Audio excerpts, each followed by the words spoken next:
तो स्वागत है आप सबका आज के इस नए वीडियो लेक्चर में, जिसका टाइटल है हाउ टू सॉल्व न्यूमेरिकल्स, यानी कि शाब्दिक प्रश्नों को कैसे सॉल्व करें। होता यह है कि स्कूल लेवल पे जब बच्चे साइंस वगैरह या कोई सब्जेक्ट पढ़ते हैं तो उन्हें थियरी समझ जाती है, कॉन्सेप्ट समझ जाते हैं, पर दिक्कत ये होती है कि जब बात आती है सवाल को सॉल्व करने की तो कुछ चीज़ों की वजह से वो पीछे हट जाते हैं। तो आज हम ये जानने वाले हैं कि चाहे वो बच्चा क्लास 8 का हो, 9 का हो या 10 का हो, वो साइंस के क्वेश्चंस को किस तरह से इजीली सॉल्व कर सकता है अगर वो इन बातों को ध्यान में रखे तो बढ़ते हैं। तो बेसिकली जब आप एग्ज़ाम जाते हो और एग्ज़ाम में ये आप हो और आप साइंस का पेपर सॉल्व कर रहे हो, आप पेपर पढ़ रहे हो, पहले एमसीक्यूज़ दिए हैं, आपने उसको सॉल्व किया, फिर आपने साइंटिफिक रीज़न यानी वैज्ञानिक कारण वाले क्वेश्चन सॉल्व किए और बहुत सारे क्वेश्चन सॉल्व किया। लास्ट में जब आपने देखा अरे यहाँ पे तो न्यूमेरिकल सॉल्व करने हैं, जैसे ही आपने ये देखा कि न्यूमेरिकल सॉल्व करने हैं तो पहले तो आपका जो एक्सप्रेशन जो कि खुश खुश था क्योंकि आप जो पढ़े थे सब कुछ वही आया हुआ था, वो अचानक से थोड़ा सा गंभीर हो गया। और जैसे आपने देखा कि जो क्वेश्चन दिया हुआ है उसमें तो बहुत सारी यूनिट्स हैं अलग अलग, कोई एमकेएस में है, कोई सीजीएस में है, तो आपका जो चेहरा है वो इस गंभीर से गमकीन हो गया और घर आते आते एग्जाम से निकलते निकलते आंसू भी निकलने लगे। तो ऐसा ना हो ऐसा ना हो इसलिए हमें कुछ चीज़ों को बस ध्यान देना है। तो शुरू करते हैं बिना कुछ और टाइम गवाएं मेन पॉइंट पे। बेसिकली अगर आपको न्यूमेरिकल सॉल्व करने हैं, कोई क्वेश्चन सॉल्व करना है, तो उसमें सिर्फ और सिर्फ दो इंपॉर्टेंट पैरामीटर होते हैं। पहला तो ये है कि आपको फॉर्मूला बहुत अच्छे से पता होना चाहिए। तो इसका एक तरीका तो ये है कि आप फॉर्मूला को रट लें, ठीक है। अगर आप फॉर्मूला को रट लें, उसको रट्टा कर लें, तो आप क्वेश्चन को सॉल्व कर सकते हैं। लेकिन ये तरीका कभी कभी धोखा दे देता है, वो इसलिए क्योंकि जब आप फॉर्मूला को रट्टा करते हैं तो एग्जाम में क्वेश्चन पढ़ने के बाद कभी कभी दिमाग काम करना बंद कर देता है। तो रट्टा किया फॉर्मूला भले ही आपको याद हो, पर आपको ये नहीं पता होता कि उस फॉर्मूले को यूज कैसे करना है। तो इसीलिए रट्टा करने की बजाय अगर आप फॉर्मूला को समझेंगे, यानी कि उस कॉन्सेप्ट को समझेंगे और आप ये देखने की कोशिश करेंगे कि वो फॉर्मूला डिराइव कैसे हुआ है, तो फॉर्मूला हमेशा के लिए याद रहेगा। जैसे एग्जाम्पल के लिए अगर आपने इस चैनल पे कुछ लेक्चर्स देखे होंगे, या जैसे मैं एग्जांपल के लेता हूं कि जैसे अगर मैं बोलूं कि करंट, सो करंट की परिभाषा क्या है कि rate of flow of charge, ठीक है, विद्युत आवेश के प्रवाह की दर को। अगर आपको ये परिभाषा समझी है तो विद्युत आवेश यानी कि चार्ज, यानी कि जिसको दिखाते हैं क्यू से बराबर कूलम, की प्रवाह की दर रेट, तो दर मतलब होता है अपॉन टाइम, रेट मतलब अपॉन में टाइम, सो आई बराबर क्यू अपॉन टी। तो ये फॉर्मूला हो गया आपका। तो मैंने इसको याद नहीं किया, मैंने परिभाषा को समझा और उस परिभाषा से ही, उस डेफिनेशन से ही मैंने इस फॉर्मूला को डिराइव कर दिया। तो इस तरह से आपको जो फॉर्मूलाज हैं कोशिश ये करनी है कि उनके कॉन्सेप्ट को समझें, उस फॉर्मूला को, उस डेफिनेशन को थोड़ा विजुलाइज करें, ताकि फॉर्मूला याद ना करना पड़े, वो दिमाग में बैठ जाए कि वो डिराइव हुआ कैसे, ताकि जब आप क्वेश्चन एग्जाम में पढ़ें तो पढ़ने के बाद ही आपके मन में ये पैरामीटर्स क्यू आई ये सब बनने शुरू हो जाए कि अच्छा अच्छा यहाँ इसकी बात हो रही है तो हमें इसको इस्तेमाल करना है। ये तो गया पहला चीज। लेकिन जो दूसरी चीज है और जो सबसे इंपॉर्टेंट है वो ये यूनिट कन्वर्जन। अब ये इतनी इंपॉर्टेंट क्यों है? कभी कभी क्या होता है कि आप लोगों को फॉर्मूलाज पता होते हैं और आपको अप्लाई करने भी आता है, लेकिन गड़बड़ ये जाती है खुशी खुशी में या जल्दबाजी में हम क्वेश्चन सॉल्व करते समय यूनिट्स को एक प्रणाली से दूसरी प्रणाली में कन्वर्ट करना भूल जाते हैं, एक सिस्टम से दूसरे सिस्टम। जैसे आपको पता होगा कि सीजीएस ये एक यूनिट सिस्टम है, एमकेएस ये एक यूनिट सिस्टम है, बराबर। तो क्वेश्चन में जो यूनिट, जो चीजें दी जाती हैं, जो पैरामीटर दिए जाते हैं, जब आप क्वेश्चन सॉल्व करते हो तो सॉल्व करते टाइम फॉर्मूला में जब हम उन वैल्यूज को रखते हैं तो वो वैल्यूज सारी वैल्यूज एक ही सिस्टम में होनी चाहिए, या तो CGS या तो MKS। अगर आप ऐसा करते हो कि कुछ चीज CGS में है कुछ MKS में है, तो आंसर आपका गलत आएगा। इसीलिए क्वेश्चन सॉल्व करते टाइम ध्यान ये देना है कि यूनिट्स को प्रॉपर कन्वर्ट किया जाए। तो पहले ये शुरू करते हैं कि यूनिट्स ये बेसिकली हैं क्या, क्योंकि ये वीडियो सिर्फ और सिर्फ 10th के लिए नहीं, 9th के बच्चों के लिए भी है और 8th के बच्चों के लिए भी है। तो पहले CGS और MKS को थोड़ा समझ लेते हैं कि है क्या। तो जैसे किसी भी चीज को मापने के लिए, मेजर करने के लिए, बताने के लिए हमें कुछ यूनिट्स की जरूरत पड़ती है। इसको हिंदी में कहते हैं इकाई, या इसको हिंदी में कहते हैं मानक। क्या कहते हैं? मानक, या इंग्लिश में कहते हैं यूनिट्स। कुछ यूनिट्स की जरूरत पड़ती है किसी चीज को नापने के लिए, तौलने के लिए। तो इस पूरे वर्ल्ड में 3 ऐसी यूनिट्स हैं, सिर्फ 3 नहीं है, ऐसा नहीं है सिर्फ 3 है, पर हम जिसकी बात करने जा रहे हैं, जो हम जानने जा रहे हैं, हम उसकी सिर्फ 3 चीजों की बात कर रहे हैं। 3 ऐसी हैं जिन्हें हम कहते हैं फंडामेंटल यूनिट्स। फंडामेंटल मतलब इसको हिंदी में कहते हैं मूल, मूल मानक, फंडामेंटल यूनिट्स। अब फंडामेंटल इसे क्यों कहते हैं? फंडामेंटल का मतलब यह होता है कि ऐसी यूनिट्स जो किसी और यूनिट पे डिपेंडेंट नहीं है, जो किसी और चीज पे डिपेंडेंट नहीं है, वो खुद में परिपूर्ण है, खुद में कंप्लीट है। तो देखते हैं पहले CGS, CGS। तो 3 चीजें हैं जो हमें नापनी है। सबसे पहली होती है लेंथ, हिंदी में कहते हैं लंबाई। दूसरा होता है आपका वेट या वजन या भार। और तीसरा है आपका टाइम, यानी कि समय। सो ये जो C है, ये है लंबाई को नापने के लिए, C मतलब सेंटीमीटर। G है वजन के लिए, वेट के लिए, और G मतलब ग्राम। S है टाइम के लिए, और वो है सेकंड। तो मतलब CGS में सेंटीमीटर दूरी के लिए, ग्राम वजन के लिए, सेकंड टाइम के लिए। तो यदि आपको कोई क्वेश्चन सॉल्व करना है जिसको आपका मन है, आपका दिल है कि आप उसको CGS यूनिट में सॉल्व करें, तो आपको सभी चीजों को इन्हीं टर्म में लाना पड़ेगा, इसी रूप में लाना पड़ेगा। दूरी है, लंबाई है, तो उसको सेंटीमीटर में लाइए। कहीं वजन है, भार है, ग्राम में लाओ। टाइम है जो कि आवर में दिया है, घंटे में दिया है या मिनट में दिया है, उसको सेकंड में लाओ। और दूसरी जो यूनिट है वो है MKS। तो जैसे CGS में पहले जो चीज थी वो थी किसके लिए? लेंथ यानी कि दूरी के लिए। K किसके लिए था? अगला वाला उसमें क्या था? वजन के लिए। और S था समय यानी कि टाइम के लिए। तो MKS में लेंथ यानी कि दूरी को मेजर करते हैं मीटर में, स्मॉल m से दिखाते हैं उसको। वजन को करते हैं किलोग्राम kg में, किग्रा। और टाइम करते हैं सेकंड में। मतलब टाइम की इकाई अभी भी सेकंड ही है, लेकिन डिस्टेंस यानी कि लेंथ के लिए, दूरी के लिए सेंटीमीटर से मीटर पे आ गए, ग्राम से वजन को किलोग्राम में आ गए, और टाइम अभी भी सेकंड है। तो लेकिन बात यह है कि जब हम क्वेश्चन दी जाती है तो क्वेश्चन में सिर्फ और सिर्फ एक ही टाइप की यूनिट नहीं होती है, कुछ MKS कुछ CGS। तो हमें यूनिट्स को एक से दूसरे फॉर्म में कन्वर्ट करते आना चाहिए। लेकिन इससे पहले कि आगे बढ़े हम बताते हैं और चीज, एक और यूनिट होती है जिसको हम कहते हैं SI प्रणाली, या इसको बोलते हैं हम इंटरनेशनल सिस्टम यूनिट्स। अब ये क्या है? SI यूनिट कुछ नहीं है, सिर्फ MKS ही है, मतलब MKS के ऊपर डेवलप किया गया है।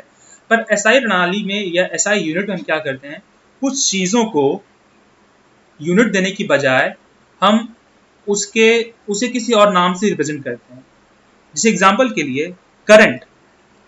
अगर करंट की परिभाषा देखी जाए, डेफिनेशन देखी जाए, तो I इज इक्वल टू होता है Q अपॉन में टाइम। तो अगर इसकी डेफिनेशन देखी जाए तो Q होती है कूलम और T होता है सेकंड, तो C अपॉन S बराबर ये होगा। तो ये करंट की जो यूनिट आएगी वो आएगी कूलम पर सेकंड। लेकिन क्योंकि करंट की जो खोज थी, आविष्कार थी, वो साइंटिस्ट ने किया था जिनका नाम था एम्पियर, इसलिए उनको रेस्पेक्ट देने के लिए हम करंट की जो यूनिट है वो यूज़ करते हैं एम्पियर, और इसी को हम कहते हैं एसआई प्रणाली या एसआई यूनिट, जब आप यूनिट को उस साइंटिस्ट के नाम से रिप्रेजेंट करो। तो एसआई के ऊपर अभी थोड़ा हम नहीं देखते हैं, हम सीधे देखते हैं एमकेएस और सीजीएस में। तो बेसिकली आपको समझ गया है कि एमकेएस क्या है, सीजीएस क्या है, ये दोनों अलग अलग प्रणाली या दोनों यूनिट्स क्या है। सीजीएस में सी, जी और एस क्या रिप्रेजेंट करते हैं, और एमकेएस में एम, के और एस क्या रिप्रेजेंट करते हैं। तो आगे बढ़ते हैं, कुछ इंपॉर्टेंट चीज़ें या इंपॉर्टेंट नोट जिसे आपको नोट डाउन कर लेना है, और वो है ये। तो अभी हम बात कर रहे हैं जब 10 का जो पावर है, 10 का जो घात है वो यहाँ पे पॉजिटिव है यानी कि प्लस है। तो अगर 10 का पावर 1 है कहीं पर तो उसे हम कहते हैं डेका, अगर 10 का पावर 2 है हेक्टो, अगर 10 के घाते में 3 यानी कि 10 पावर 3 है उसे कहते हैं किलो। जहां जहां अगर कहीं पे किलो लिखा हुआ है तो किलो का मतलब हो जाएगा कि आप किलो यानी कि के को हटा के वहां पे 10 पावर 3 10 घाते 3 लिख दीजिए। जहां जहां मेगा है यानी कि कैपिटल एम है वहां उसको हटा के 10 घाते 6 लिख दीजिए। गीगा है तो 10 घाते 9, और टेरा है तो 10 घाते 12। तो 10 पावर 3 किलो होता है, 10 पावर 6 मेगा होता है, 10 पावर 9 गीगा होता है, 10 पावर 12 टेरा होता है। इन 6 चीज़ों में जो सबसे इंपॉर्टेंट है वो है बेसिकली आपके लिए ये 3। इन 3 को आपको बहुत अच्छे से समझ के लेना है। जैसे अगर एग्जांपल दूं मैंने क्या लिखा हुआ है 1 किलोग्राम, और मैं कहूँ कि इसको ग्राम में कन्वर्ट करना है। तो ग्राम में कन्वर्ट करना है तो सिर्फ ये देखिए ये किलो है। किलो का मतलब होता है, अभी बताया यहाँ पे किलो की जगह पे 10 पावर 3, तो 1 इंटू किलो घटाना है, क्या आ जाएगा यहाँ पे 10 पावर 3 ग्राम। हो गया। 10 पावर 6 मेगा, आपने सुना होगा जैसे ये एक मेगा शो है। मेगा शो मतलब मेगा मतलब बहुत बड़ा, दिख भी रहा है 10 घाते 6, 10 पावर 6 कितना होगा 10 पावर 6, अगर आप इसको लिखें 10 पावर 6 कितना, ये 10 लैक्स, ये 10 लाख है, मतलब बहुत बड़ी वैल्यू है, बहुत मेगा वैल्यू है। तो ये जो टर्म्स यूज करते हैं हम लोग अपने रूटीन लाइफ में कि ये मेगा शो है, मेगा फिनाले, मेगा मतलब बहुत बड़ा चीज़ है, कोई बहुत बड़ी चीज़ है, इसलिए वहाँ पे हम मेगा बोलते हैं। अब से याद रखना, जब भी कहीं मेगा आएगा दिमाग में क्या आना चाहिए आपके 10 पावर 6 10 घाते 6। दूसरी चीज़ 10 पावर 9 गीगा। गीगा क्या होता है, जब आप कोई मोबाइल लेते हो या कोई लैपटॉप देखते हो तो मोबाइल का जो स्पेसिफिकेशन हम देखते हैं तो लिखा होता है उसमें कि उसका रैम या रोम इतना गीगाबाइट है, गीगा। वहां पर जो गीगा होता है तो उस गीगा का मतलब है 10 पावर 9। कितना 10 पावर 9, 10 घाते 9, मतलब 10 लिख के एक के आगे 9 जीरो आप लिखोगे, उतनी वैल्यूज। यहाँ पे कितनी 6 ना, मतलब यहाँ पर सिर्फ 6 है, तो यहाँ पे 3 जीरो और ऐड करूँ मैं, अगर इसको आप काउंट कर लो कि कितना हो रहा है, बहुत ज्यादा हो रहा है। तो ये हो गया 10 घाते 9 गीगा। वैसे ही अगर और बड़ी वैल्यू है 10 के पावर में 12 है उसे कहते हैं टेरा, और कैपिटल टी से लिखते हैं। तो आपको ये 3 चीज 10 पावर 3 किलो होती है, 10 पावर 6 मेगा, 10 पावर 9 गीगा, ये याद रखना है। वैसे ही ये हो गया 10 के पावर जब पॉजिटिव है, लेकिन 10 के पावर नेगेटिव भी होते हैं। नेगेटिव का मतलब क्या होता है, आपने 8th स्टैंडर्ड में मैथ्स में सीखा होगा घातांक के नियम, रूल्स ऑफ पावर। तो आपने ये पढ़ा होगा जैसे a अपॉन a की पावर में m है, a की घात में m है, और अपॉन में है, बटे में है a की पावर n, a घाते n। तो आपको ये पता है कि जब कोई चीज अपॉन में से यानी कि हर यानी कि डिनोमिनेटर में से ऊपर जाती है तो उसका पावर जो होता है वो नेगेटिव हो जाता है। तो जैसे a घाते m, a power n into में ये ऊपर आ जाएगा, लेकिन अब a का पावर यहाँ हो जाएगा माइनस n। जैसे आप कब कोई न्यूमेरिकल सॉल्व कर रहे हैं, कोई क्वेश्चन सॉल्व कर रहे हैं, वहां पे डिवाइड में 100 आ गया है, ठीक है, नीचे क्या आ गया 100 आ गया, ऊपर कोई बहुत बड़ी वैल्यू है जो हमें नहीं पता है, उससे हमें मतलब नहीं है, और हम चाहते हैं कि हम आंसर को डेसिमल में या दशमलव में ना लिखें। तो हम क्या कर सकते हैं कि 100 मतलब क्या, 100 मतलब 10 घाते 2 10 पावर 2। जब ये 10 पावर 2 डिनोमिनेटर से यानी कि हर से अंश में जाएगा तो इसको आप क्या लिखोगे, जो भी ऊपर वैल्यू थी, ये जो शेप बना है फिर से बनाता हूँ, वो इनटू 10 का पावर -2, क्योंकि ये पावर ऊपर गई है। और ये जो 10 पावर -2 है इसी को हम कहते हैं सेंटी। मान लीजिए हम जो सॉल्व कर रहे थे वो डिस्टेंस निकाल रहे थे कहीं पे, यानी कि ये हम कुछ चल रहा था, सपोज मीटर में चल रहा था, ठीक है। अब ये 10 पावर सॉरी ये जो 10 पावर 2 ऊपर जाकर 10 पावर -2 10 घाते -2 हो गया, वो क्या बन गया, सेंटी बन गया। तो आप इस मीटर को अगर आप चाहें तो इसको हटा दीजिए और उसके क्या लिख देंगे हम, सेंटी, और मीटर पहले से है तो क्या बन जाएगा, सेंटीमीटर, ठीक है। तो इसको आप कंफ्यूज नहीं करते हैं, आगे हम इसके ऊपर एग्जांपल देखने वाले हैं। तो अभी आपको कुछ चीजें जो याद रखनी है वो क्या है कि अगर 10 के पावर में घात में -2 है तो उसे हम कहते हैं सेंटी, स्मॉल सी दिखाते हैं। अगर 10 घात में पावर में -3 है उसे हम कहते हैं मिली, मिली बहुत छोटा सा, बहुत छोटा नहीं पर छोटा, 10 पावर -3। अगर वही 10 के पावर में मतलब वैल्यू और छोटी है, दशमलव के और बहुत पीछे है वो, तो 10 घात क्या हो जाएगा, -6, 10 के पावर में -6। इसको हम बोलते हैं माइक्रो, और दिखाते किससे हैं, ये सिंबल जिसे हम पढ़ते हैं म्यू, ठीक है। और अगर 10 के पावर में -9 है, वैल्यू बहुत छोटी, 10 के पावर में -9, 10 घात में ऋण 9 आ रहा है, उसे हम कहते हैं नैनो। आपने सुना होगा नैनो कार, नैनो कार का मतलब क्या है, वो सिर्फ एक चीज है जो ये बता रहा है, नैनो मतलब अब तो जितनी कार आती थी बहुत बड़ी बड़ी आ रही थी, तो कंपनी ने, टाटा कंपनी ने एक कार निकाली जो कि साइज में छोटी थी, तो उससे उन्होंने नाम दिया नैनो, नैनो कार, ठीक है। तो अब से याद रखना, जहां नैनो, नैनो का मतलब क्या होगा, 10 पावर -9। नहीं याद हो रहा है नैनो, तो नैनो 9 थोड़ा थोड़ा सीधा रहना, तो मतलब 10 के पावर में -9, 10 घात में ऋण 9 क्या होता है, नैनो। 10 पावर -12 होता है पीको, और 10 पावर -15 10 घात ऋण 15 होता है फेम्टो। आपको इसमें से याद क्या करना है, ये 4 सेंटी, मिली, माइक्रो, नैनो, ये 4 आपको याद रखने हैं। तो एक और चीज, जैसे सिर्फ ये आपकी इंफॉर्मेशन के लिए है, शायद आपको ये अच्छा लगे जान के, कि जैसे अगर मैंने लिखा 10 पावर -6 10 घाते ऋण 6 मीटर, ठीक है, 10 घाते ऋण 6 मीटर कोई लेंथ है। सपोज मैं बात कर रहा हूँ कि मेरे पास एक न्यूक्लियस है, एक केंद्रक है, ठीक है, और उसका जो रेडियस है, उसकी जो त्रिज्या है वो बहुत छोटी, कितनी, 10 घाते ऋण 6 मीटर। तो 10 घाते ऋण 6 10 पावर -6 को हम क्या बोलते हैं, माइक्रो, और मीटर तो इसको मैं लिख सकता हूँ माइक्रोमीटर, और इसी को शॉर्ट फॉर्म में इसी को बोलते हैं माइक्रोन, जानते रहना, माइक्रोन मतलब माइक्रोमीटर। या दूसरा एग्जांपल एक और है फेम्टो के लिए, ये जो 10 पावर -15 है, अगर सपोज वही रेडियस और छोटा है, उसकी जो त्रिज्या है, रेडियस है, वो 10 पावर -15 मीटर है, तो उसको आप क्या लिखोगे, उसे आप लिखोगे फेम्टो मीटर, बराबर लिखेंगे फेम्टो मीटर। इसी को बोलते हैं, बुक में कहीं आपने पढ़ा होगा शायद, फर्मी। तो जहां फर्मी आएगा आपके दिमाग में तुरंत ये आना चाहिए, ठीक है, ये आपको याद रहेगा। तो मैं उम्मीद करता हूँ कि आपको चीज़ समझ में आ रही है कि मैं ये जो टेबल है, ये आपको जो वैल्यूज बता रहा हूँ वो आपको याद होनी चाहिए कि ये वैल्यूज क्या होती हैं, ताकि आप उसको कन्वर्ट आसानी से कर पाएँ। अब लेते हैं हम कुछ एग्जाम्पल्स।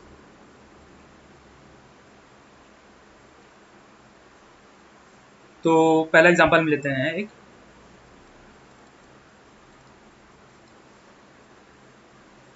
मेरे पास एक वैल्यू है 10 सेंटीमीटर, ठीक है, ये किसमें है आप बताओ, 10 सेंटीमीटर, सेंटी यहाँ पे था, सीजीएस में था, करेक्ट। हमें क्वेश्चन सपोज सॉल्व करना है एमकेएस में, नॉर्मली हम सभी क्वेश्चन को एमकेएस सॉल्व करने की कोशिश करते हैं। तो अगर एमकेएस में करना है तो क्या करना पड़ेगा, इस सेंटीमीटर को बदलना पड़ेगा मीटर में।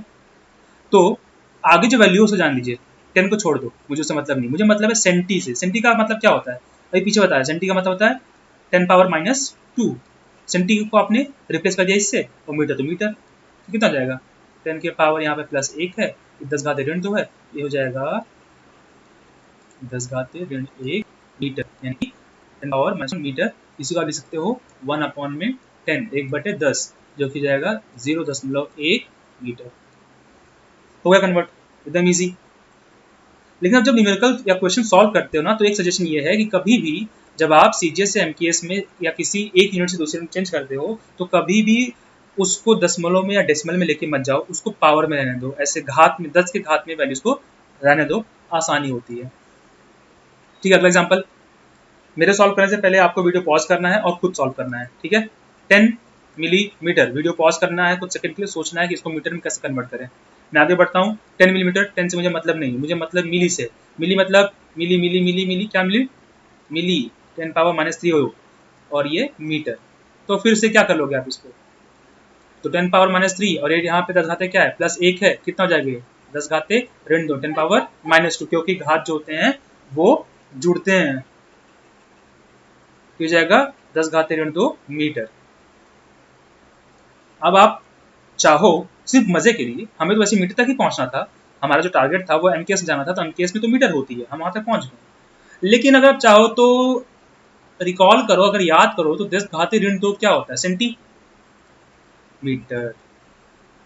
तो मतलब ये कि 10 मिलीमीटर जो होता है वो 1 सेंटीमीटर होता है। ठीक है, ये सब बचपन में आपने सीखा होगा, पर अभी हम रिवाइज करें, देख रहे हैं कैसे कन्वर्ट करते हैं, ध्यान से। ठीक है, अगला एग्जाम्पल। चलो, मेरे सॉल्व करने से पहले आपको सॉल्व करना है। 40 किलोमीटर, तो जो इसके आगे क्या है, मुझे उससे क्या, मेरे को तो सिर्फ ध्यान देना है किसके ऊपर, किलो, माइक्रो, मिली, इन सब पे ध्यान देना है, 40 को छोड़ दो।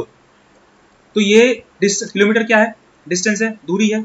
क्या आप दूरी को किलोमीटर में नापते हैं क्या इनके केस में, नहीं, मीटर में मेजर करते हैं, मीटर में नापते हैं। तो किलो को मुझे हटाना पड़ेगा, किलो मतलब किलो मतलब 10 घाते 3, 10 पावर 3 मीटर। चलो अगला एग्जांपल लेते हैं। चलो 60 पिको सेकंड।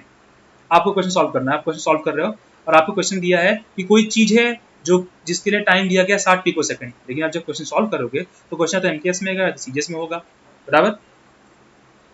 और एमकेएस सीजीएस दोनों में टाइम की यूनिट जो होती है, समय की जो यूनिट होती है वो होती है सेकंड, बट ये तो पिको सेकंड है, तो मुझे उसको कन्वर्ट करना पड़ेगा। 60 को छोड़ दो, उससे मतलब नहीं, पी को ध्यान दो। पी को मतलब क्या होता है, पी को मतलब 10 घाते ऋण 12, 10 पावर -12 सेकंड, ये होगा कन्वर्ट, बराबर। अब इसको आप डेसिमल में करने मत जाना कि भैया इसको 0.0000000 ऐसे लिखें, फंस जाओगे, अटक जाओगे, नहीं, पावर में ही रहने दो, 10 के घात में ही रहने दो। ठीक है, अगला एग्जाम्पल। चलो क्या कहते हैं, 5 माइक्रो सेकेंड। 5वां एग्जाम्पल है 5 माइक्रो सेकेंड। क्या होगा, 5 और माइक्रो को मुझे हटाना पड़ेगा, माइक्रो माइक्रो माइक्रोन, माइक्रोन याद है, माइक्रोन। माइक्रो मतलब बहुत छोटा, 10 घात ऋण 6। अच्छा, आपने सुना है माइक्रोवेव ओवन, तो माइक्रोवेव ओवन क्या है, माइक्रोवेव, माइक्रो मतलब छोटा, वेव मतलब जो तरंग। तो माइक्रोवेव ओवन क्या होती है, जो वेव्स होती है उसके अंदर वो बहुत ही माइक्रो, बहुत छोटी होती है, इसलिए उसको कहते हैं माइक्रोवेव।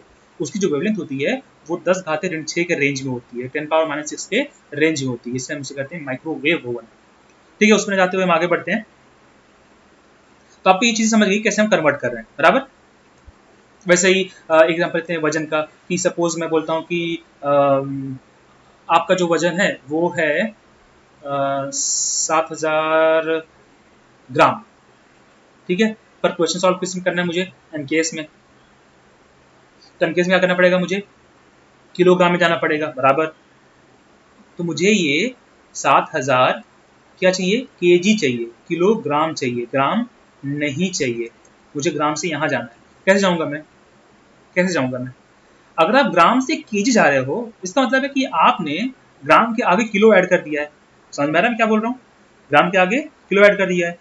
किलो ऐड कर दिया तो किलो का मतलब क्या होता है, किलो का मतलब होता है 10 घाते 3। तो इसका मतलब है कि आपने ग्राम के आगे 10 घाते 3 ऐड कर दिया, मतलब 10 घाते 3 से गुणा कर दिया, मल्टीप्लाई कर दिया है। और मैथ्स ये बोलता है कि जो चीज़ आप मल्टीप्लाई में कर रहे हो वही डिवाइड में कर दो तो कोई फर्क नहीं पड़ता। तो क्या मैं ये नीचे कर दूं, 10 घाते 3, 10 पावर 3 तो मतलब आपने 1000 से ऊपर गुणा कर दिया, आपने 1000 से नीचे भाग दे दिया, तो बात एक ही होगी, कुछ फर्क नहीं पड़ा। तो जो ऊपर वाला 10 घाते 3 है, ऊपर वाला जो 1000 है, वो ग्राम में मल्टीप्लाई होकर क्या बन जाएगा, पूरा क्या बन जाएगा, ये बन जाएगा किलोग्राम। और जो नीचे वाला 10 घाते 3 है, जो 1000 है, वो आपकी इसको डिवाइड कर देगा, 3 जीरो वहां से कट जाएंगे, 1000 से हो जाएगा 7 किलोग्राम। तो आप ग्राम से किलोग्राम में आ गए, बराबर आ जाएगा ना। एग्जाम्पल और देते हैं, जैसे मैं बोलूं कि मुझे मेरे पास सीजीएस में कुछ चीज़ें दी गई हैं, ठीक है। मुझे सीजीएस में क्या दिया गया है, मुझे सीजीएस में लेंथ दी गई है आपको, सपोज लेंथ है 5680 सेंटीमीटर। मुझे जाना है एमकेएस में, बराबर। एमकेएस में तो जाना है, मीटर में जाना है मुझे, कैसे करेंगे अब। तो 5680 से मुझे मतलब नहीं है, मेरा ध्यान है सिर्फ और सिर्फ यूनिट पे। सेंटी, सेंटी का मतलब क्या होता है, 10⁻⁻²। मीटर तो मीटर, तो बड़ा आसान निकला, कुछ हमें करना ही नहीं पड़ा, ठीक है। अब इसी सीजीएस में हमें दिया गया है वजन, ठीक है, हमें दिया गया है वेट, और वेट कितना दिया गया है मुझे, कितना दिया गया है, सपोज हम लेते हैं वेट दिया गया है मुझे 7240, 7240 ग्राम। अब मुझे ग्राम से आना है किलोग्राम में, अब वही चीज जो हमने पीछे करी है, मुझे 7240 से कोई मतलब नहीं है, मुझे ग्राम से आना है, किस में आना है, किलोग्राम में आना है। यहाँ मुझे सेंटीमीटर से मीटर आना था, अब मुझे ग्राम से किलो आना है। तो किलो आना मतलब ग्राम के आगे 1000 गुणा कर दिया, दिख नहीं रहा मुझे, दिख रहा है कि नहीं दिख रहा है, बिल्कुल दिख रहा है। ये जो किलो लिखा है ना, वही 1000 है, मतलब 1000 से गुणा हो गया तो 1000 से भाग भी तो होना चाहिए, 1000 से डिवाइड भी तो होना चाहिए। आप इसको 1000 से डिवाइड कर दो, ये तो बड़ा आसान हो गया। कितना हो जाएगा, 7.24, 7.240 इंटू 1 किलोग्राम ना यार, क्या इंटू बोल रहा हूँ, सॉरी किलोग्राम। ये हो गया आपका ग्राम से किलोग्राम। और तीसरी चीज क्या होगी, लेंथ हो गई, वेट हो गया, और तीसरी चीज है टाइम।